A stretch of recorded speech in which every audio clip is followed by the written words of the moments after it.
I know I see you guys are busy in this field too, so it's always good to connect with other lovers of the mobile home park community, manufactured home community. I know RV parks are the hot, sexy thing to be in, which I do own a few, but it's I hands down will pick a mobile home park over a RV park most of the time. Like I said, I'm very picky. I Yeah. own few, but I love mobile home parks. Yeah, I just love the dependability of the asset class like the mobile home park. I mean, Yep. it's going to be there. I mean, don't get me wrong, both asset classes are work, right? They take patience and a lot of focus, but RV parks are, I would say, no, no actual number, but I would just say 10 times the amount of work. I feel like for one RV park, I mean, maybe it's also because I own bigger RV parks, but one RV park is compared to like five mobile home parks. It takes the same amount of manpower for one RV park than I can have in five mobile home parks. So, and it's a hospitality business, and that you got to worry about your guests. The nightlies, if you have weeklies or monthly stays, and you got to make sure that they're happy. Bad reviews bring down that park, and if and they can easily just get up and take off. Not compared to like a mobile home park where somebody's upset, you try and work it out, but it's going to cost them 7 to 10 grand just to And get their it mobile home out of there. it works. I mean, I don't get any calls when it's on. You know? Yeah, but they're just a little more sticky. Yeah, I'm with you. And they are RV parks just a hospitality business. I mean, you may Mm. could Oh, generate more revenue with yeah, them, but it yeah. definitely Yeah. I have a lot more work. Well, Well, it'll be on the closing statement. Okay. I Yes, don't. Donald. Yes, you will be. Once you have questions, raise your hand. So I guess we'll get through operations on some of this stuff. Yeah, yeah. So, I don't know if you want me to just spitball it or you just ask me some Well, let's questions. just say that they got their first mobile home park. Like we closed on a mobile home park, and we got a big box of keys, that you got to go through, and then you show up at the park, and what do you do now? Like you got to go to take care of the tenants, right? Transition. Yep. They all handle So that first, situation. first thing is always a letter going out to all our residents. We don't call them tenants, we call them residents because we try and create a community. We want everybody involved, even if it's a POH park. It doesn't matter to us. They're residents of our park, and we're creating a community in there. So the first thing that goes out is a letter from the management team. Not necessarily just for myself or whatever. It's coming from the management team. Hey, we have new owners, blah, blah, blah. They're really excited to come to the park. They really want to make improvements and have the community involved in the growth of this park.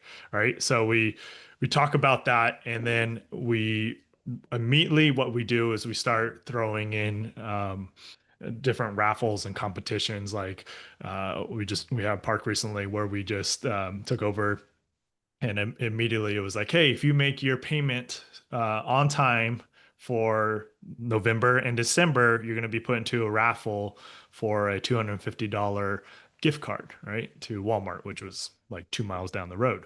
And so that one, because what's going to happen is a lot of times when you purchase a park, I think we call them the legacy tenants, right? They're the ones that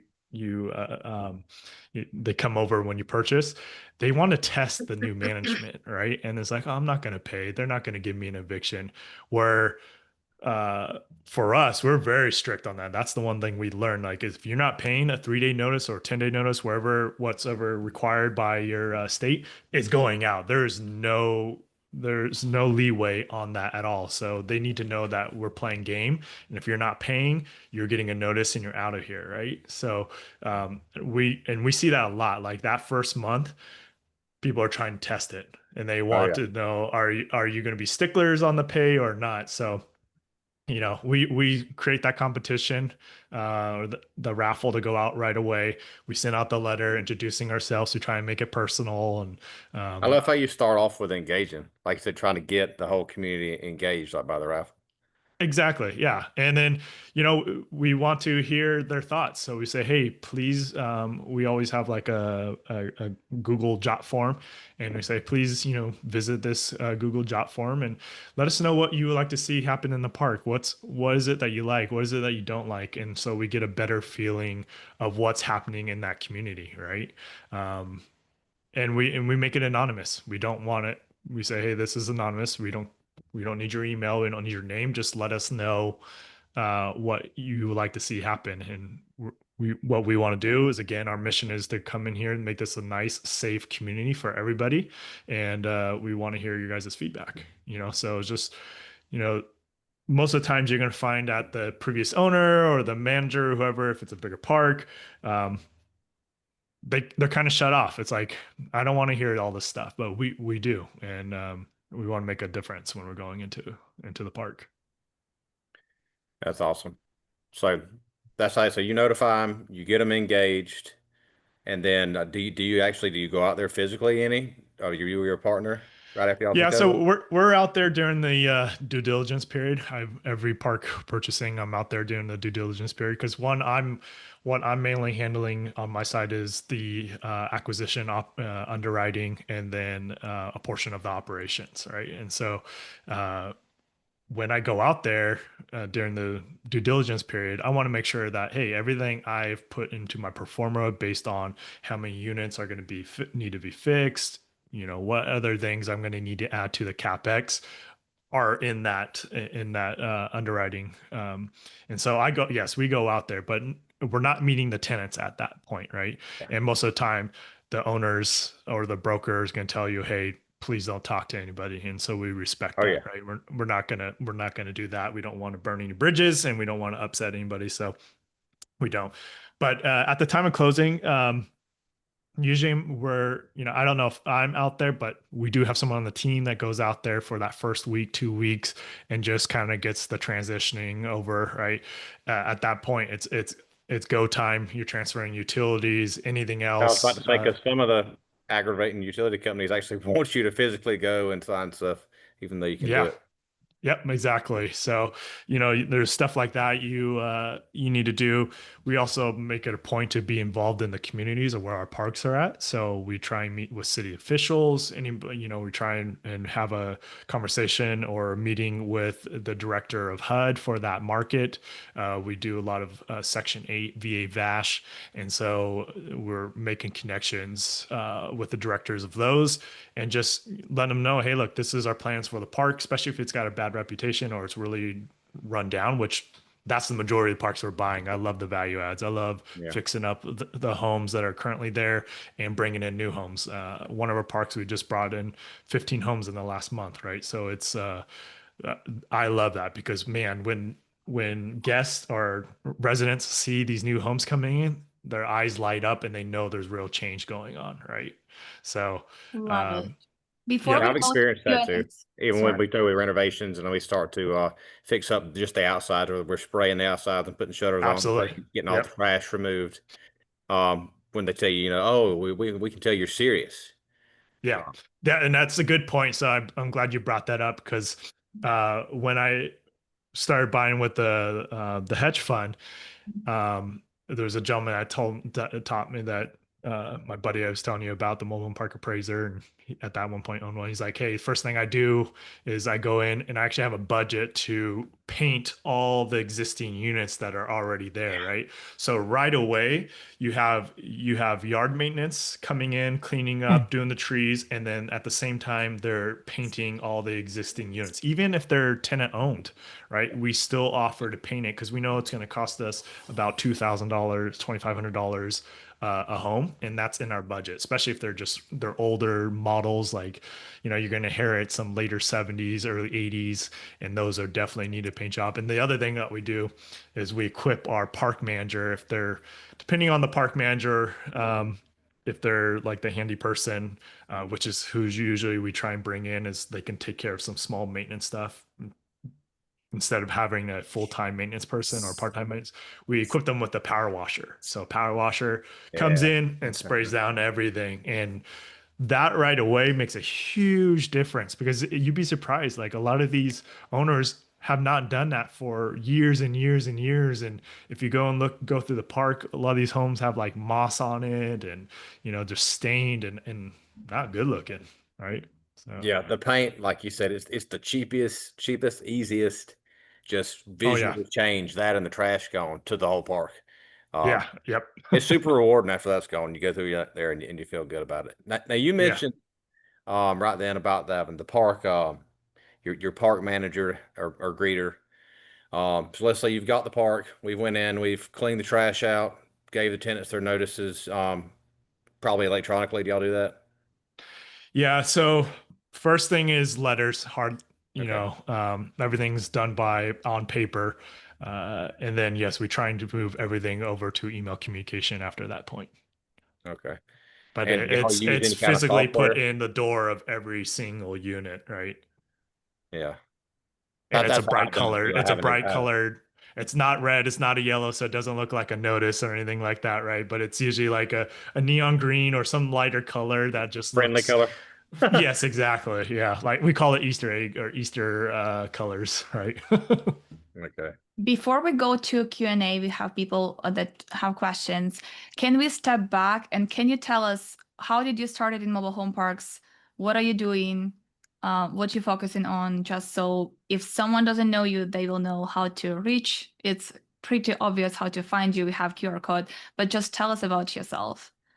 Yeah, so I've been in the real estate investing world for 20 years now. I started off uh, not even knowing that I was bird dogging, and then I moved to wholesaling. Didn't even know what those were. I mean, this was back in college 20 years ago, right? So I didn't know what I was doing. I just knew I was telling my friends in high school that I was going to be a real estate investor or own a custom car shop. And I went both routes actually. So, anyways, but real estate investing I enjoyed more. So, anyways, yeah, I went to college, started doing that, and then started flipping houses myself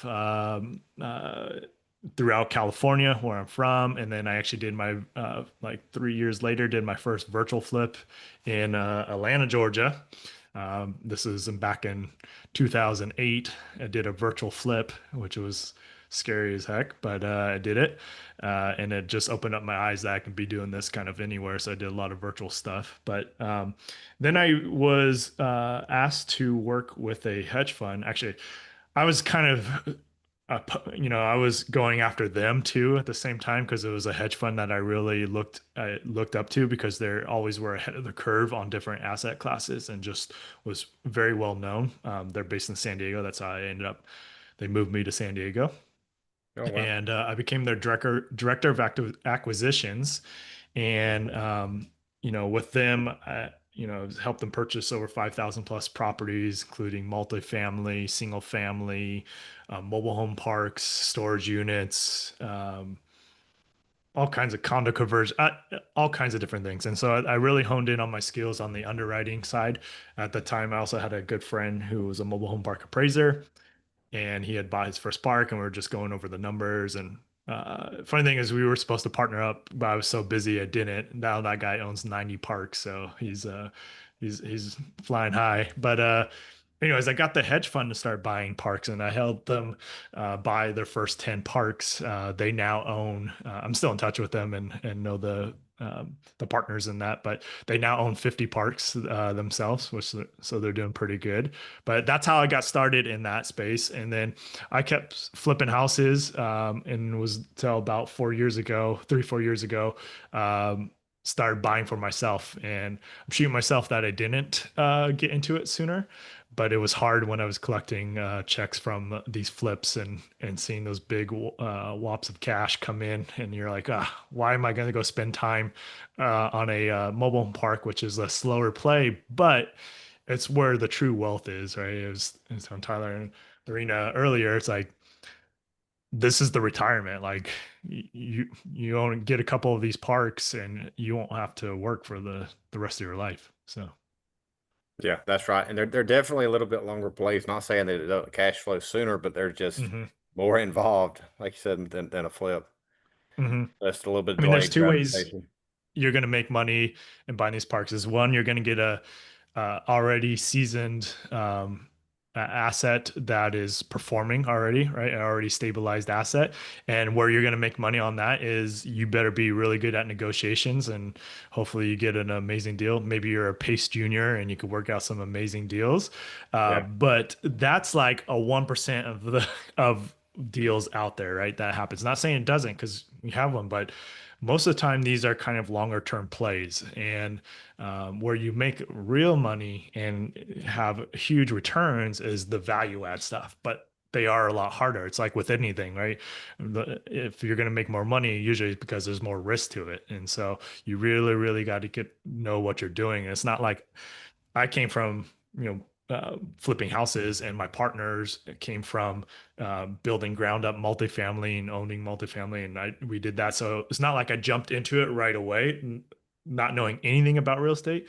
If you're just new and you're getting into the mobile park space, maybe go after stabilized assets and just work on your negotiation skills, or you partner up with experienced operators for the harder, more value add stuff where you got to bring in units or rehab units, because those are, most people, one, are not going after those. Two, like Pace isn't going after those.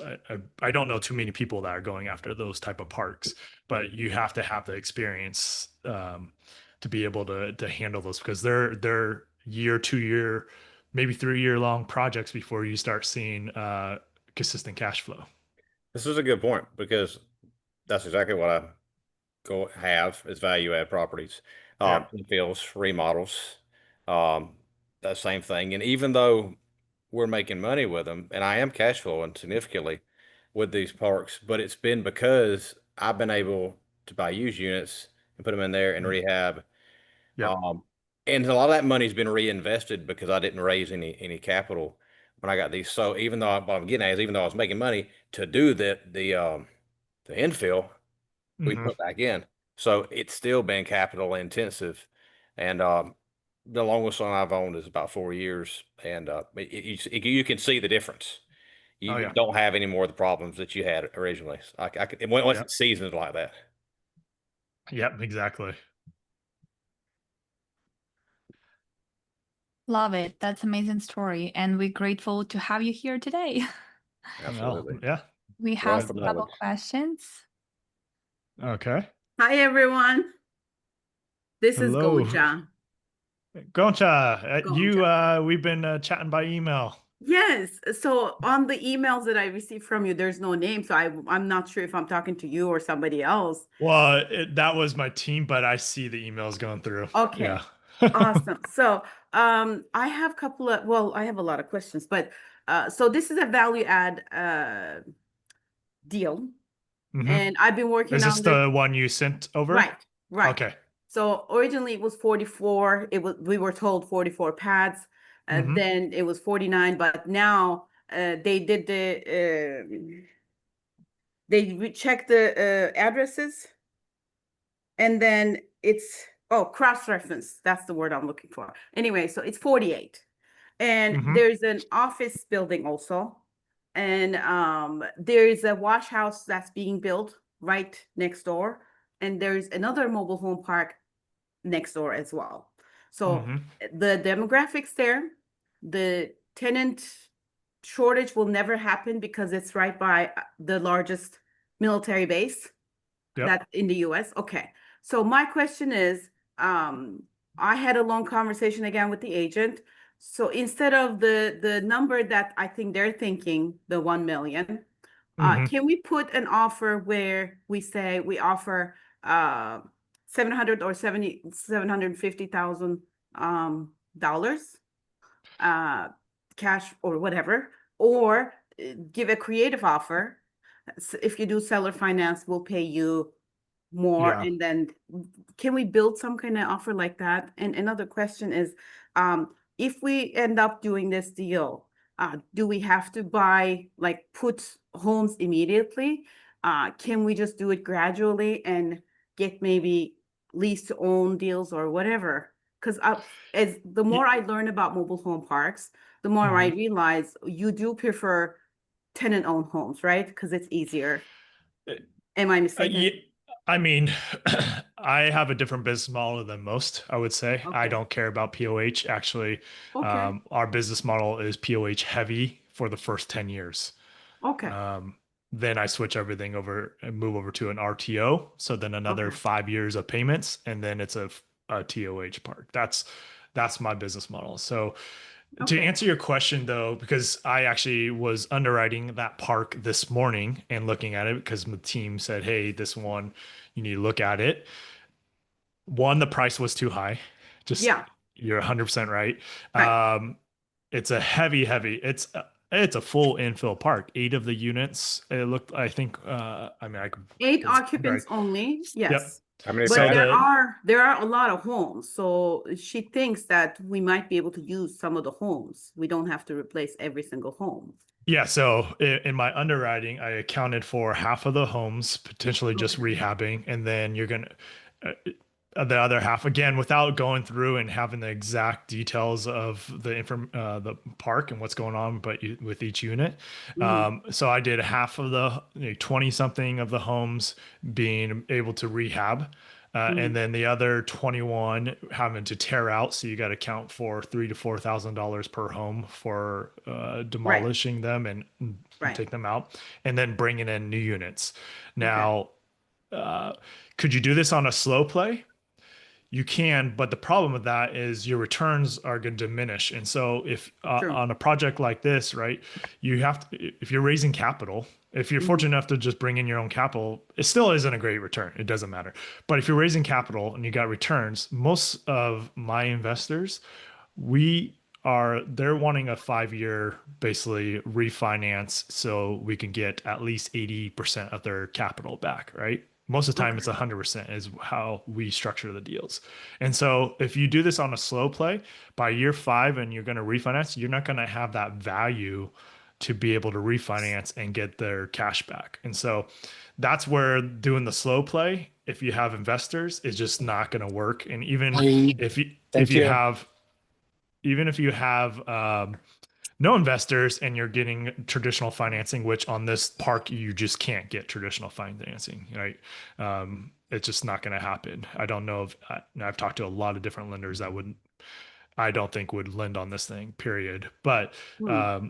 you're going to have to worry about your refinance period with them too, right? Usually it's 5 year terms, maybe 7, but you're going to run into some issues when you're going that route. Then my question is, what is the number that makes this work? I didn't get to that point. I didn't put Okay. together, I just put in the numbers based on what was projected. I put a little bit of perform in there.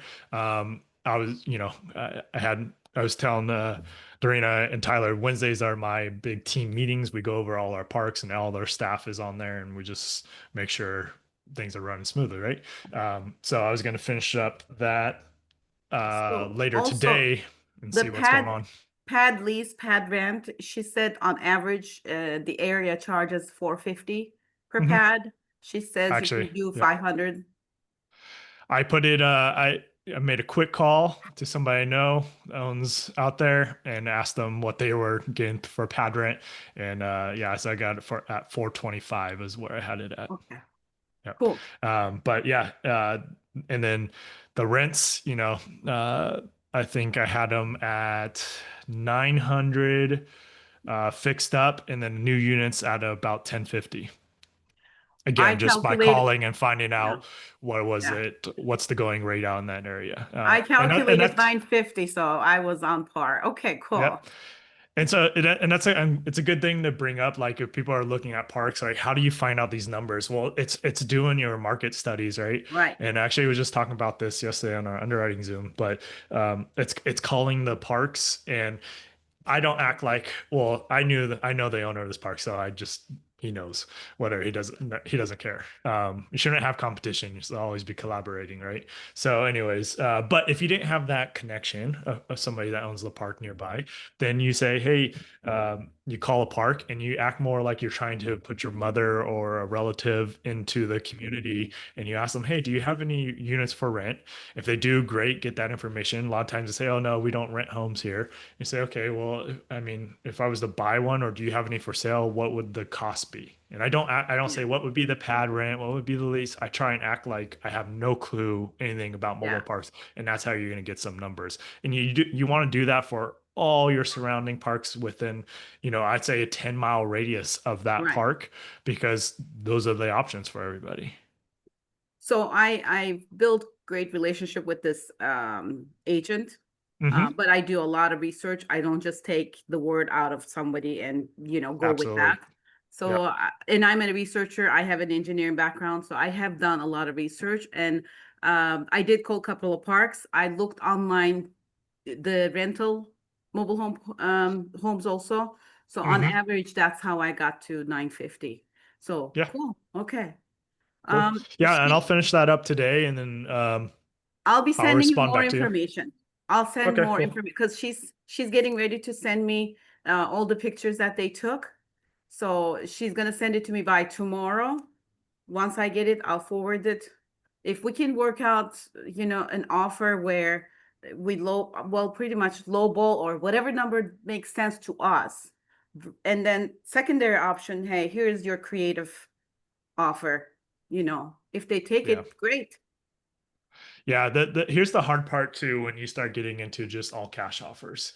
Unless it's a smoking deal and there's not a heavy infill. Like I think I Right. had almost a 1.1 million in capex on this project, right? So Okay. 1.1 is what I'm gonna have to come in to get the units up to par. What we were talking about earlier, painting all the units right away, doing the road work, doing tree trimming, all Right. this stuff and then bringing in new units, and then the rehabs, right? Right. 1.1, I think, is what I had underwrote or put for the capex on that side.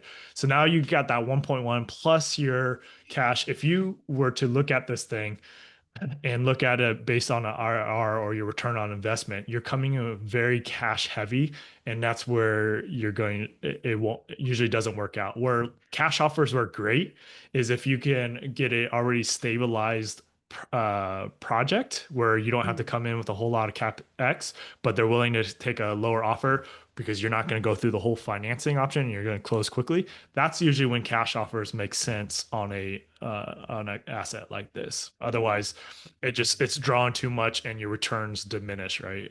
For us, we're looking on value adds for 20% plus IRR. If it's stabilized, we'll do a 15%, but we want to make sure we're cash flowing right away. Right. So Right. yeah, but yeah, anyways, I said the team sent me that this morning and I was looking at it. Um, quickly put it together, and now I just need to figure out where's the actual number that makes sense. Right. And I so agree. I'll personally email you with through my email address, and go from there. I'm excited. This will be hopefully my first deal. Because it's not Mhm. on the market yet, that's also an advantage. Mhm. But I'm ready to jump, whatever you need me to do. Sounds good. And your phone number, I think, was on there, so I can Right. give you a call too if I have any other Thank you. additional questions. So Sounds good. cool. Well, thank you. I thought there was another hand raised. I don't know. It was Alex, but he's on another call now, so. Got it. Got it. Okay. Okay. Was there any other questions, I guess, guys, about operations or, um, underwriting acquisitions? I'm here. I'm open book. Whatever you guys have questions on. We have Patrick Hey, here what's going on, Patrick? How's it going, himself. everybody? Hey, Hey, man. Dustin, Good. How you Tyler, been? Karina. Good, doing great, fantastic. My 1-year-old started walking, so Oh, she's wow. uh Awesome. she's all around the place. So that's Now, always it's- now fun. it's baby proof and everything. I know. I was the other day she was outside like walking around and I was underwriting a mobile home park and I swear she was gonna pick up some dog poop and I had to like jump out of my chair to grab her. Sorry for anybody on the call, but it was pretty funny. Um, I had a question kind of along the lines of infill. So I know how does it work with infill with like dealer's license or and kind of like that process? Some states require it, some don't, right? So in the state that it does require, how do you manage that, or how would you approach it? So every state is going to be a little bit different on the requirements of the dealer's license. I could tell you Arkansas has been one of the toughest. We have dealer licenses in 7 states. Um, and Arkansas was probably the hardest one to deal with. One, they qualified you also financially, which was very interesting. You Hmm. had to have a in place office. It couldn't be a PO box. It couldn't be like a virtual address. You had to have an actual physical address office at one of your parks, at a park, Oh, right? wow.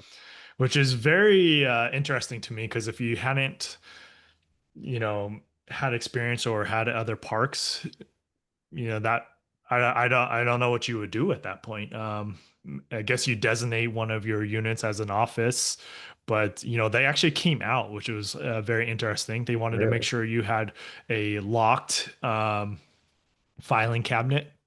The security was good on the office, so it was pretty interesting. It was one of the harder ones. It took us a good 7 months to get that license.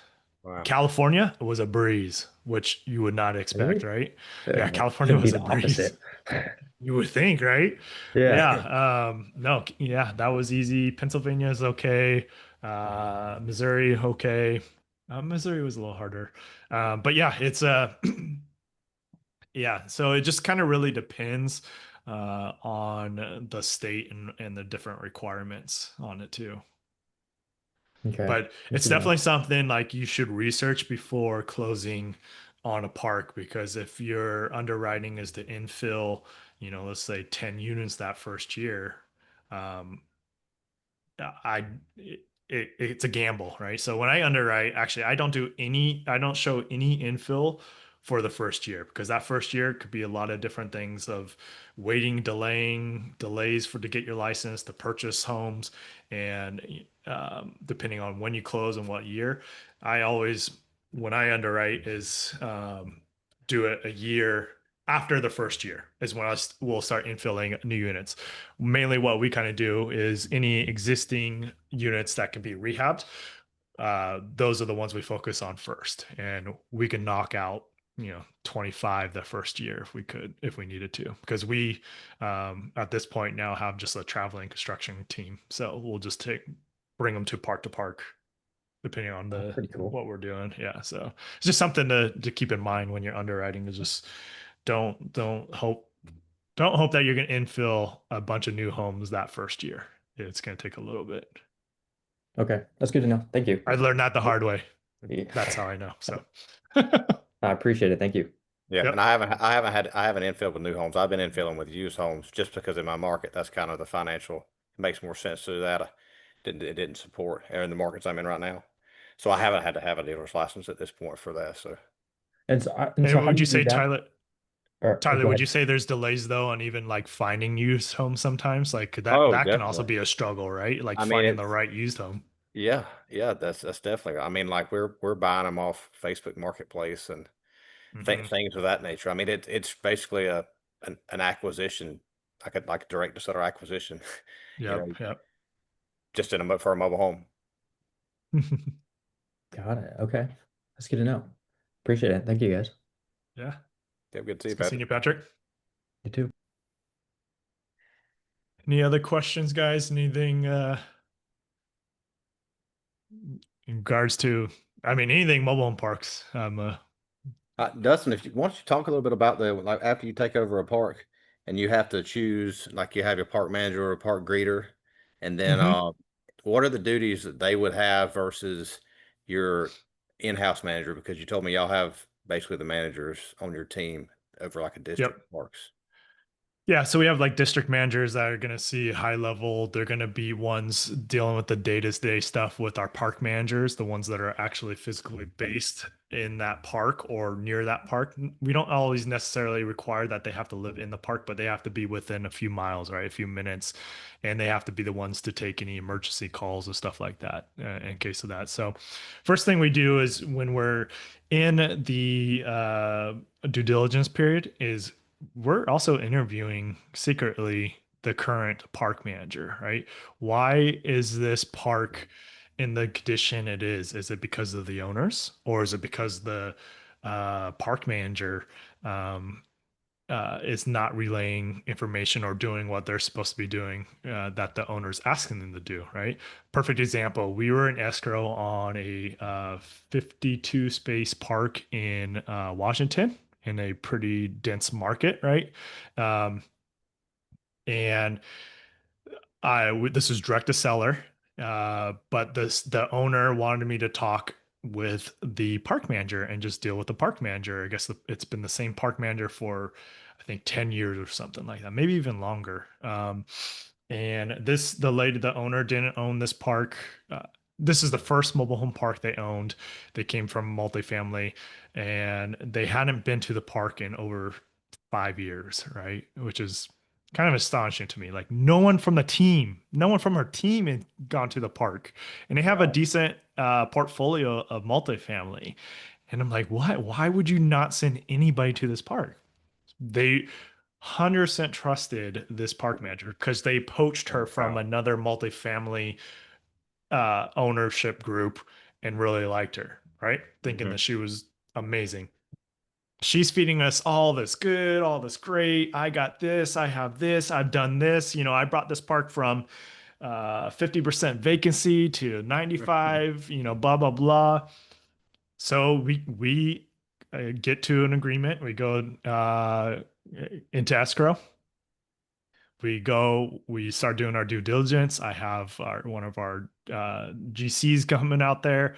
I have our district manager coming out, and one of my buddies that we were partnering up with on this one, the one that owns the 90, because he owns a lot throughout Washington. And so we were going to partner up, and this would be our first one in Washington. And, dealing with all the tenant laws out there too, I just, Yeah. anytime I'm going to a market I don't truly understand, I want to work with somebody that understands those markets, right? And so, anyways, we're partnering up on that one, and we go through the park. One, like, the park manager's like attitude just completely changes, just like, oh crap, this is really happening, blah blah. There was no joke. There was a house that was burned down from the inside, basically. It was a shell. Oh, There wow. was multiple units that were vacant. There was a fence that was completely down. It looked like crap, even though this was supposed to be like a Class B park, like just ready to go. We were just, well, we were working out. We had good seller financing terms. We were like, oh, this thing's going to cash flow right away. There was over 8 units that were actually not reporting the right numbers, and so the owners' numbers were all screwed up, right? And the owners had no clue, and so we went back to them to renegotiate. They came out to the park and they fired her right then and there. It was that bad. So as we're like I said, when we're in that due diligence period, we are actually interviewing the park manager and figuring out, is it a problem with them or is it a problem with the owner? And sometimes it's a mix of both. And if we feel like it's just the owner, like we've dealt with a lot where they just don't either have the funds or they just don't care to keep the park in good condition, then we keep that park owner on or that manager on, because also too, they have somewhat of a they have the intel of what's really going on in the park. Like, hey, this person Oh, is a yeah. problem, or this person never pays. They're always 2 months behind, blah blah blah. And we start realizing that stuff too, right? And we record everything. And now with AI and note takers and having the little necklace thing, it's amazing, because now we just download that and we get the key points of that day, right? Yeah. The next thing I want to get is the meta glasses, so I'm just Oh, yeah. recording nonstop, right? But I only heard they record only for a couple minutes at a time, so it kind of sucks. But anyways, that's another story. So yeah, we're interviewing the manager to find out if they're a good fit or not. If they're not, then it's immediately we what we'll do, depending on how our other parks or what's going on in our different parks, is we'll actually take one of our park managers there and ask them to come and help manage, or we take the district manager and say, hey, can you physically be at this park for like the next 30 days as we interview and bring on somebody else, right? And we want our district manager to be involved in that process no matter what, because they're the ones that are going to be dealing with them on a day-to-day basis. I don't get calls. I don't hear anything about evictions and all that. They just know it has to be taken care of. There's a guideline, and that's what needs to be done. The only things we hear about is like when on our weekly meetings, because we run everything through Trello. If things are past due, if projects aren't getting done, if bids aren't being approved, that's when we start stepping in and like, hey, what's going on? Why are we not hitting this metric? Why are we not doing this yet? And that's kind of how we So run it. even if you're taking over a park and you don't have one, like it's a new place, you don't have anybody near it, you don't have any other parks near it, would you still try to get one of your existing managers to come over? That you do, okay? Yeah, because they know our SOPs. They know what Yeah, we expect when we and then they can train. purchase a park. Yep. And Okay, then we're going to start the hiring process, and we're going to let go of that current park manager at that time, right? And bring on somebody new. Yeah. awesome. So I mean, you have to. This is a business, right? I don't ever want to displace people. I don't ever want to fire people, but there's times when it's just look, I'm not doing this for charity. Like I said, we do a lot of affordable housing and all that, and I get a lot of pride and happiness out of that. But if I have a bad park manager that's bringing down the whole park, I can't serve the VA VASH or the Section A. I can't. But they set the tone for the Yeah, entire exactly. park. Yep. So, yeah. So, we're very strict and, have expectations, and, we pay our park managers better than I would say most. And we have all kinds of incentives, and our district managers are paid well. It's just to make sure that the park is running smoothly, That's awesome. because they can make and break a deal. I don't, there are eyes and ears, right? I'm going out there. My partner's going out there every once in a while, but it's not like we're going to be out there every week, every month. It's usually like once a quarter. Oh, Yeah, yeah, they're for sure important. yep. Frederick, you got a question? Yeah, I do. And forgive me if it's I don't think it's off track too far, but it may be. Brand new to either mobile home parks or RV parks. We're actually looking at an RV park now, although your intro about mobile home versus RV has me thinking a little bit now. But we're looking to partner with it's a group of us, and we're partnering. We're kind of bringing our funds together to do this, of course. Hmm. And so I'm wondering about how do you structure your entities? And you just mentioned partnering with a business associate in Washington. So how do you structure that business entity? Is it a basic, simple LLC, or is it more complex because you have the park, and then you're acquiring mobile homes as well? So there may be like subparts to that. So how do you structure those entities? So I'll start off with saying I'm not an attorney. This is not legal advice. This is just how I've done it in the past. Not saying it's going to be specific to you. So, um, if one, we have a new entity that we create specifically for that park, right? We don't keep more than one park in one entity. They're very specific to that park. And then on top of that, we create a management entity for that specific park. So it's not just one blanket management company. It's one specifically for that type of park. Now, when you start scaling, it gets a little dicey because you can't commingle funds, right? So you have to keep everything separate, like even like having district managers and stuff like that. You have to be very careful about that. But for your instance, if you don't have district managers, this is first part.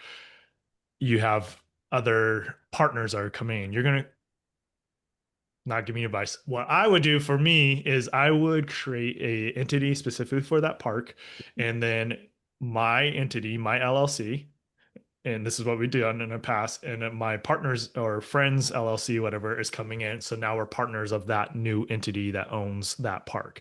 At the same time, we're creating another entity just purely for the management. So, and it's not owned by the LLC that owns that park. It's again owned by myself and my partner or friend. That's interesting. So you have a new management LLC for every park also. Hmm. Okay. Because of, you know, liabilities and all that.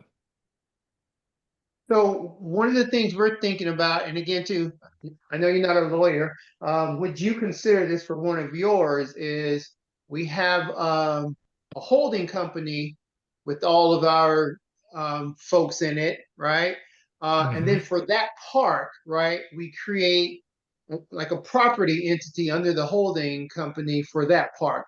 If we do other business, we will create another property entity under that holding company, but at a minimum, you have the separation between that property, what we're doing, from the holding company above it. What are your thoughts on that? Would you use that? Yeah. So the reason why I don't know, the reason why we set up the way we did was again advice from my attorney years ago, and it was not even on mobile home parks. It was just different assets I had, and the reasoning behind that was okay, you have your management company, and if they violate any like laws or anything like that or screw up anything, you're like your park manager or whatever, they can only go after that. uh Technically you can go after just the management company. You shouldn't be held liable as the ownership group, even though so, and there's no funds, there's not going to be anything in that park management LLC. So that's why we went after that. And if there was ever any legal issues, again, not knowing if the 100% is going to hold up in court, right? But we could say, hey, look, that's a separate entity. You can't come after the entity that owns that park because they didn't do anything wrong. It was the negligence from the management side. That makes Got a lot it. of Thank sense. you. Makes sense. But that's just what I was told. And maybe there's better ways of doing it. That's just how we've been set up from there. And I know other operators too that kind of do the same thing. Got So it. it must be somewhat right. Sure. All Maybe you right. know Thank how you. to test it. Yeah.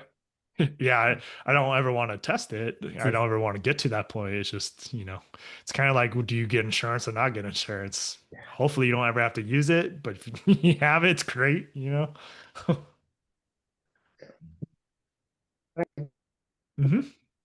Great question. Hi, Chelsea. Chelsea's my Chelsea? favorite. Hi, nice to meet you, Dustin. Yeah. Nice to meet you, Chelsea. Okay, so you mentioned earlier about paying a park manager, and I was curious how you typically go. I guess this is a twofold question. Mhm. Number one, we keep talking about operations, and I would imagine, and I don't know because I don't own two different parks, but at a 30 pad park versus like a 90 pad park, like how do the operations like shift and change, or is it pretty much like SOPs, you just expand it, it's the same moving forward? And then to expand on that a little bit further, how do you figure out how much you pay a park manager? Yeah, so great questions. And it's not the same for each park. You have to really kind of look at it, right? So we're looking at, okay, what is the minimum wage in that market or state? Not market, that state. And then are the job opportunities in that market? If for similar type of duties, what are other jobs kind of paying, like admin, clerical type stuff? What are they paying? And we kind of base it off of that. I know a lot of park operators will try and just do minimum wage, and then like free space rent or reduce space rent or free home rent, whatever. We like to be competitive with other administrative type jobs. So we look at that. What's that hourly pay? Now, if it's a smaller park, which we don't buy, if we do, it's because it's a part of a bigger portfolio of other parks we own in the market. And then so at that point, all they're doing is they're going to be posting notices, 3-day notices or 10-day, whatever it is for that market, notice to quit for not paying. They're going to be the eyes and ears. So they're just going to do a monthly video. Sorry, monthly video of the park. They're going to take care of any emergency calls. So if there's active water leaks, a roof leaking, something of that sort, they're going to take care of that and get updates and pictures for that. And then we use Rent Manager. So all the tickets and maintenance requests go through our system, and then it gets distributed to whoever's our contractor or maintenance person if we have them on site at that point. So the pay can vary just depending on the park and the duties we have, but for like, and at the same time too, if we feel are going to be good to process candidates for our rentals or to bring in new homes, then we'll kind of boost up that pay a little bit more too, just to keep them happy. Or we do a bonus program. So like I said, each park's a little bit different depending on the area. Where if they bring in a new resident, they get a signing bonus. So anywhere between $100 to $200 for that new resident. If they sell one of our homes, like if we're selling it and it's a TOH, then they're gonna get 1,000 plus. Yeah. That's how we set it up. So it's really market dependent on, like I said, we pay more than I feel like most operators, but we are really going after a better operator. Just this morning, I was saying we have our team meeting. It's actually still going on. My partner's running it because I'm on this, but I was on the one for one park because it was very specific to, and I was talking to our district manager. We're letting go of the park manager.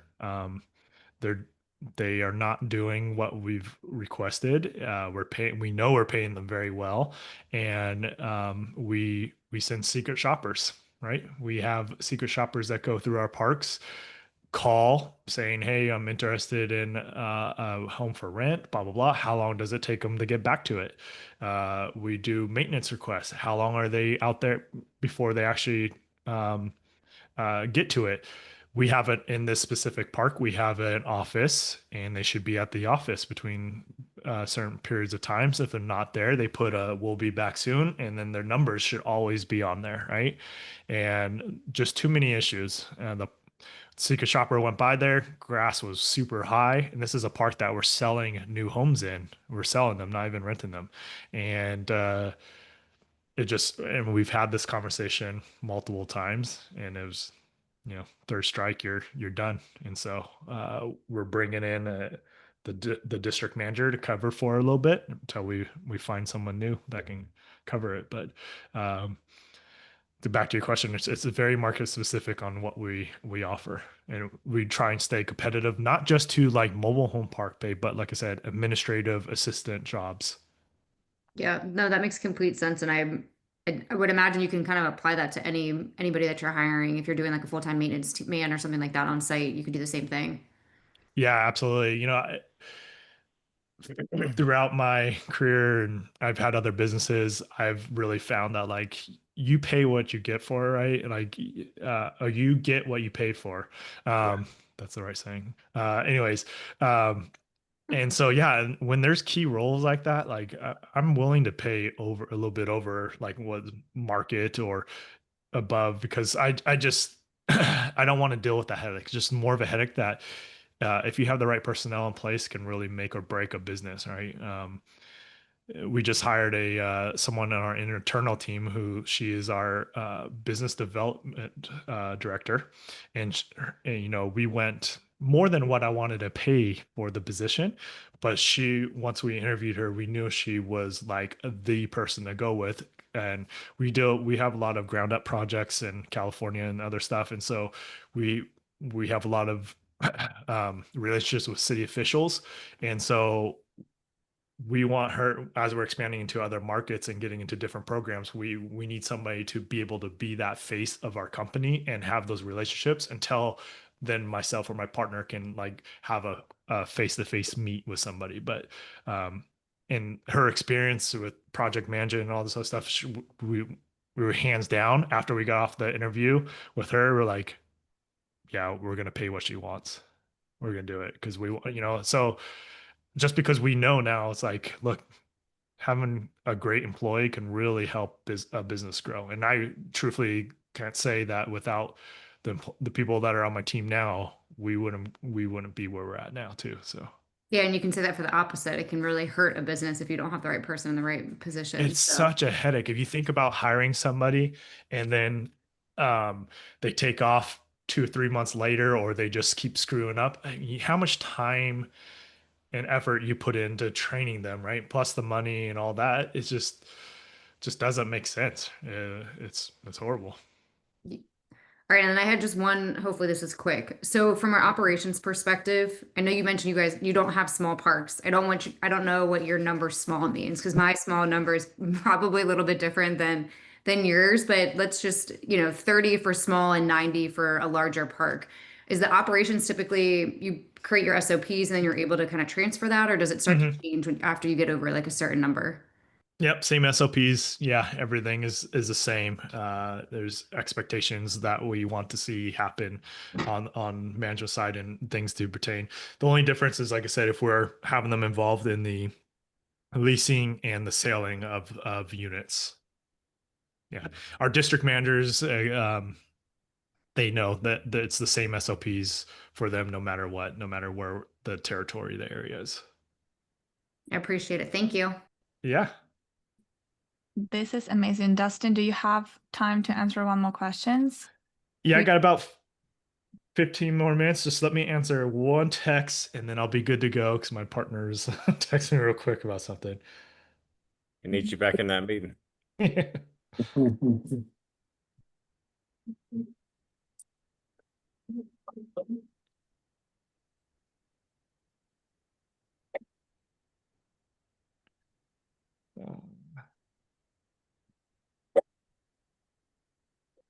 Do we still have the same Zoom link for later?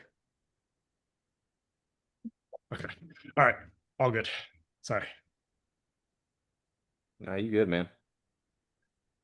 Dennis? Yeah. Bring on more questions. Hey, Dustin, awesome to meet you, man.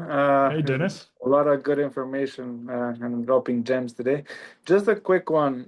If you're underwriting when you're underwriting a park, and I've been in touch with a direct to seller, mobile home park in the last week or so, Nice. and their terms and everything seem good, and there's a lot of value add potential. But when you underwrite it as is, it's 100% occupied, long-term tenants, everything is tenant-owned homes. It basically breaks even. When you're doing your underwriting and you're coming across a similar park like that, what's your typical approach? Like, would you take on break even underwriting and work with it later on, or do you look for always cash flowing properties? Like, It depends on your investing career and where you're at in your career, right? I don't know your financial situation right now. Would I be in a park that there's no value add to it and I can't really increase value? As starting off, no, I would not do that. I would Because break recommend that. even is not break even. Oh, it's not break even. Well, no, I just said break even is not break Oh, even. If yeah, it's breaking exactly. even, Yeah. you're losing money. Yeah, exactly. Because there's always the unknowns that pop up, right? And yeah. changing of ownership, people could be moving out because, well, it's TOH, not as likely going to happen. But you could have people just abandon if they got too old of homes, just abandon or whatever, and be like, it's time, I'm moving in with family or something like that, right? So no, starting off, absolutely not. Right. What I would work on at that point is more of the negotiations and the terms with the seller, right? I think I talked about that earlier. There's two types of parks you can buy. You can buy the stabilized ones where you better hope to have good terms and work on the negotiations. I mean, negotiations should always be a part of it, or you buy the value adds that you're going to add lots of value to it in the next 2 or 3 years. They're going to be there'll be great assets to own. Now, I think there's a pretty big misconception that like you're going to get in these parks and right away make tons of money. It doesn't matter if you're buying a stabilized, it's purely just on the negotiations, those terms. But your Yeah. value add stuff, we don't make money off of them for 2, 3 years. Some are a year depending on the size of the project. But I know that I'm at the point where it's just like I know these are the retirements. It's serving a better need, another need, and I'm okay with that. But Yeah. This is a good Okay. question. Do you buy a value add, Dustin? would you consider a value add that's, I guess, technically losing money? Absolutely. But Yeah. yeah. If But the when I'm prices are right. Yeah. Yeah, but when I'm looking at that and underwriting it, I'm looking at my burn rate, right? So how long am I going to go without being able to make money? How much am I in the red each month for how long? So I know when I'm bringing in enough capital, I have those reserves just to cover the debt, right? The negative debt that I'm going to have at that point. That's right. Makes sense. Appreciate it. Yeah, but yeah, so just if you get negotiations down and you can work out great terms, it's amazing. Dennis, are you in sub two? Yeah, I'm in sub two. Yeah, part of sub two. So Yeah. you probably heard, I don't know if you've heard Pace say like, hey, Mr. Seller, um, I don't want to be put in a bad position. I don't want to put you in a bad position from the very beginning because we're going to have a long-term Yeah. relationship. So, you know, these numbers, these terms are going to have me negative every single month and I'm Yeah. going to lose the property, which is going to be a hassle for you and a hassle for me. So can we work out something different? Right. And, Yeah. Yeah. one thing I would say what we've done in the past with something like that is we work out better terms, but we might give them a portion of the equity in the deal so they get to benefit in the long term. So, and that's where you'll really find out if they're hiding stuff about the financials of the park, because it's like, why would you not want to benefit from this park 5 years, 10 years down the road, on a sale or refinance or whatever? And they say, oh, no, I don't want to deal with that. Like that That's to me is a interesting. red flag. Yeah. Cause every owner that I've offered to was like, yeah, I'll take that for sure. So, It's a very good point. Appreciate it. yep. Okay, we have Lori. Do you guys have a couple minutes or? Yeah. Good if you guys are. But Dustin, I just want to be respectful of this time. I appreciate you coming on, buddy. Yeah, Hi, no Lori, do you problem. have a couple Love to minutes? help out. Yeah, I'm good. Lori, we cannot see you, but you can talk. Just unmute yourself. Hey, Lori. Hey, I'm sorry, my camera is open and I don't know why it's not. Do you have I had do you have the cover, like the privacy cover on your laptop? no, I Because mean mine does I that. have, but I do. I mean it isn't there, so I Got don't it. know. Okay. I don't know what else to do. I've even gone out and come back in We and can. No it doesn't. worries. Well, just listen to you today. Yep. I'm sorry. I'm sorry. Thank you for You being got here. you got a sweet voice. Thank you. I have a couple of questions, just whatever you have time for. I Okay. appreciate. Um, one is, do you have any experience in RV parks or mobile home parks in Texas with the septic systems there because of all the rock? And the other question was, do you have favorite states to buy either one of them in and why? I do not own RV parks in Texas. I've owned single family in Texas. I choose not to buy in Texas. Lots of different reasons, but yeah, no, it's RV parks. I know people that own them, but and they can be great assets depending on the type of asset you're going for, right? If it's workforce housing, just be careful. You're really, really dependent on the economic factors in that market.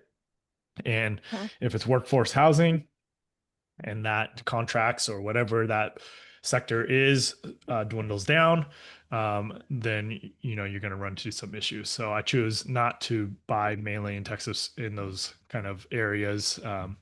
And I don't know. I just never. I like Texas as a state. I just don't. That I don't know. To me, I never thought of it as a great like RV park state to be in. I don't know. Maybe I'm wrong. And there's probably Texas people in here, and I apologize. It's just for me, I never thought it was a great state for RV parks. I don't know why, because of the random, like all the different ups and downs in weather, I think is what it was. Okay. Okay. And then the states Ye- that, I'm buying in, a lot of the Midwest for mobile home parks. So, and where we own is Oklahoma, Arkansas, Alabama, Pennsylvania, Missouri, think that's it. I think that's it. Oh, in California now.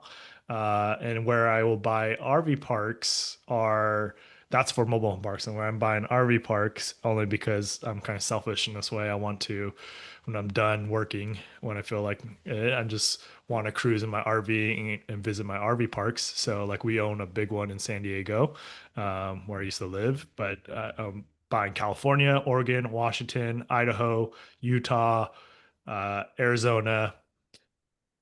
That's it. So I could just do a loop and travel Hmm. to my parks. That's what I Okay. want to do when I'm done, when I feel like I'm done working. So, Thank but you. yep. That's Cool. awesome. Thank you so much, Dustin, for all the time, all the knowledge that you shared. We appreciate you. I mean, I know we went over time. No problem. Yeah, I'm glad I can give back. I know what it was like starting off, and I mean that's why I try and help out and stuff too as much as possible. Even doing the underwriting single family, I still don't do it. It's just I remember starting off and reaching out to 100 different people. They didn't have communities like this. We didn't have Zooms back in 2004, 2005, right? Like this, and I talked to probably 100 different people that all told me no. I don't want you learning my secrets, which was absolutely crazy. There's no secrets in this in business, right? And especially nowadays. Right. And so, yeah, I just love giving back, and hopefully, my biggest thing, and I tell people all the time is I just don't want to see people get into bad deals. Especially the first deal, man, that could crush you for the rest of your. You get in a bad deal, your first one, that's gonna take you a long time to recover from that. So. Yeah, because I love mobile home parks, but they can be hard. And like you said, just do it on the front learn because you get into a bad one to start with. And Yeah, I didn't do this by myself. Like I said, my story in the beginning is, luckily my buddy, who was a friend of a friend, um, taught me the stuff that he knew, and then we just, over the years kept learning and learning and working with the hedge fund and learning from I got to make mistakes with the hedge fund, a multi-billion-dollar hedge fund. So when you make hiccups, it's not a hit too much to them because they're making tons of money anyways. And it's a privately held fund. So it wasn't like even a public fund, which is great. But I learned a lot with all kinds of different asset classes. And I just was fortunate enough to be in that position to be able to do that and learn that. And like I said, I took those mistakes that I made with the multi-billion-dollar fund to make sure I don't do them on my own personal stuff.